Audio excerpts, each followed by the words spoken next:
The later autumn and the winter drew on apace, and the leaves lay thick upon the turf of the glades and the mosses of the woods. Bathsheba, having previously been living in a state of suspended feeling which was not suspense, now lived in a mood of quietude which was not precisely peacefulness. While she had known him to be alive, she could have thought of his death with equanimity, but now that it might be she had lost him, she regretted that he was not hers still. She kept the farm going, raked in her profits without caring keenly about them, and expended money on ventures because she had done so in bygone days, which, though not long gone by, seemed infinitely removed from her present. She looked back upon that past over a great gulf, as if she were now a dead person, having the faculty of meditation still left in her, by means of which, like the mouldering gentlefolk of the poet's story, she could sit and ponder what a gift life used to be. However, one excellent result of her general apathy was the long-delayed installation of Oak as bailiff, but he having virtually exercised that function for a long time already, the change, beyond the substantial increase of wages it brought, was little more than a nominal one addressed to the outside world. Boldwood lived secluded and inactive. Much of his wheat and all his barley of that season had been spoilt by the rain. It sprouted, grew into intricate mats, and was ultimately thrown to the pigs in armfuls. The strange neglect which had produced this ruin and waste became the subject of whispered talk among all the people round, and it was elicited from one of Boldwood's men that forgetfulness had nothing to do with it, for he had been reminded of the danger to his corn as many times and as persistently as inferiors dared to do. The sight of the pigs turning in disgust from the rotten ears seemed to arouse Boldwood, and he one evening sent for Oak. Whether it was suggested by Bathsheba's recent act of promotion or not, the farmer proposed at the interview that Gabriel should undertake the superintendence of the lower farm as well as of Bathsheba's, because of the necessity Boldwood felt for such aid, and the impossibility of discovering a more trustworthy man. Gabriel's malignant star was assuredly setting fast. Bathsheba, when she learnt of this proposal, for Oak was obliged to consult her, at first languidly objected. She considered that the two farms together were too extensive for the observation of one man. Boldwood, who was apparently determined by personal rather than commercial reasons, suggested that Oak should be furnished with a horse for his sole use, when the plan would present no difficulty, the two farms lying side by side. Boldwood did not directly communicate with her during these negotiations, only speaking to Oak, who was the go-between throughout. All was harmoniously arranged at last, and we now see Oak mounted on a strong cob, and daily trotting the length and breadth of about 2,000 acres in a cheerful spirit of surveillance, as if the crops all belonged to him, the actual mistress of the one half and the master of the other, sitting in their respective homes in gloomy and sad seclusion. Out of this there arose, during the spring succeeding, a talk in the parish that Gabriel Oak was feathering his nest fast. "Whatever d'ye think," said Susan Tall, "Gable Oak is coming it quite the dand. He now wears shining boots with hardly a hob in 'em, 2 or 3 times a week, and a tall hat a Sundays, and a hardly knows the name of smockfrock. When I see people strut enough to be cut up into bantam cocks, I stand dormant with wonder, and says no more." It was eventually known that Gabriel, though paid a fixed wage by Bathsheba independent of the fluctuations of agricultural profits, had made an engagement with Boldwood by which Oak was to receive a share of the receipts, a small share certainly, yet it was money of a higher quality than mere wages, and capable of expansion in a way that wages were not. Some were beginning to consider Oak a near man, for though his condition had thus far improved, he lived in no better style than before, occupying the same cottage, paring his own potatoes, mending his stockings, and sometimes even making his bed with his own hands. But as Oak was not only provokingly indifferent to public opinion, but a man who clung persistently to old habits and usages, simply because they were old, there was room for doubt as to his motives. A great hope had latterly germinated in Boldwood, whose unreasoning devotion to Bathsheba could only be characterized as a fond madness which neither time nor circumstance, evil nor good report, could weaken or destroy. This fevered hope had grown up again like a grain of mustard seed during the quiet which followed the hasty conjecture that Troy was drowned. He nourished it fearfully, and almost shunned the contemplation of it in earnest, lest facts should reveal the wildness of the dream.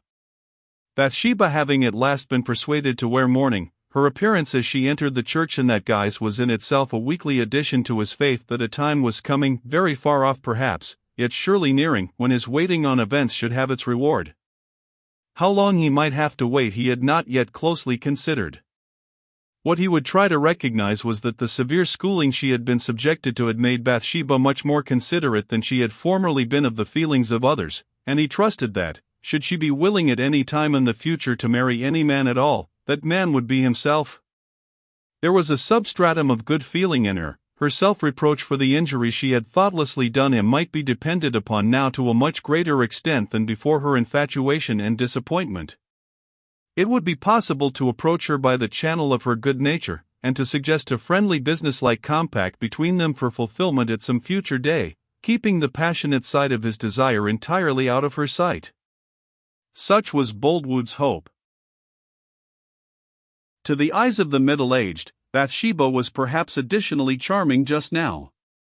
Her exuberance of spirit was pruned down. The original phantom of delight had shown herself to be not too bright for human nature's daily food, and she had been able to enter this second poetical phase without losing much of the first in the process. Bathsheba's return from a 2 months' visit to her old aunt at Norcombe afforded the impassioned and yearning farmer a pretext for inquiring directly after her, now possibly in the 9th month of her widowhood, and endeavoring to get a notion of her state of mind regarding him. This occurred in the middle of the haymaking, and Boldwood contrived to be near Liddy, who was assisting in the fields. "I am glad to see you out of doors, Lydia," he said pleasantly.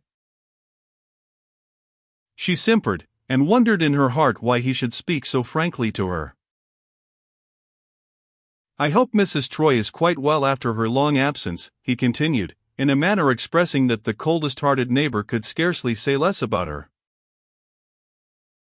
"She is quite well, sir." "And cheerful, I suppose?" "Yes, cheerful." "Fearful, did you say?" "Oh no. I merely said she was cheerful."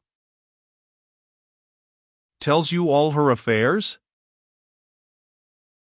"No, sir." "Some of them?" "Yes, sir." "Mrs. Troy puts much confidence in you, Lydia, and very wisely, perhaps." "She do, sir. I've been with her all through her troubles, and was with her at the time of Mr. Troy's going and all. And if she were to marry again I expect I should bide with her." "She promises that you shall, quite natural," said the strategic lover, throbbing throughout him at the presumption which Liddy's words appeared to warrant, that his darling had thought of remarriage. "No, she doesn't promise it exactly. I merely judge on my own account." Yes, I understand. When she alludes to the possibility of marrying again, you conclude." "She never do allude to it, sir," said Liddy, thinking how very stupid Mr. Boldwood was getting. "Of course not," he returned hastily, his hope falling again. "You needn't take quite such long reaches with your rake, Lydia. Short and quick ones are best. Well, perhaps, as she is absolute mistress again now, it is wise of her to resolve never to give up her freedom. My mistress did certainly once say, though not seriously, that she supposed she might marry again at the end of 7 years from last year, if she cared to risk Mr. Troy's coming back and claiming her." "Ah, 6 years from the present time." "Said that she might. She might marry at once in every reasonable person's opinion, whatever the lawyers may say to the contrary." "Have you been to ask them?" said Liddy, innocently. "Not I," said Boldwood, growing red. "Liddy, you needn't stay here a minute later than you wish, so Mr. Oak says. I am now going on a little farther. Good afternoon." He went away vexed with himself, and ashamed of having for this one time in his life done anything which could be called underhand. Poor Boldwood had no more skill in finesse than a battering ram, and he was uneasy with a sense of having made himself to appear stupid and, what was worse, mean. But he had, after all, lighted upon one fact by way of repayment. It was a singularly fresh and fascinating fact, and though not without its sadness, it was pertinent and real. In little more than 6 years from this time Bathsheba might certainly marry him. There was something definite in that hope, for admitting that there might have been no deep thought in her words to Liddy about marriage, they showed at least her creed on the matter. This pleasant notion was now continually in his mind. 6 years were a long time, but how much shorter than never, the idea he had for so long been obliged to endure. Jacob had served twice 7 years for Rachel. What were 6 for such a woman as this? He tried to like the notion of waiting for her better than that of winning her at once. Boldwood felt his love to be so deep and strong and eternal, that it was possible she had never yet known its full volume, and this patience and delay would afford him an opportunity of giving sweet proof on the point. He would annihilate the 6 years of his life as if they were minutes, so little did he value his time on earth beside her love.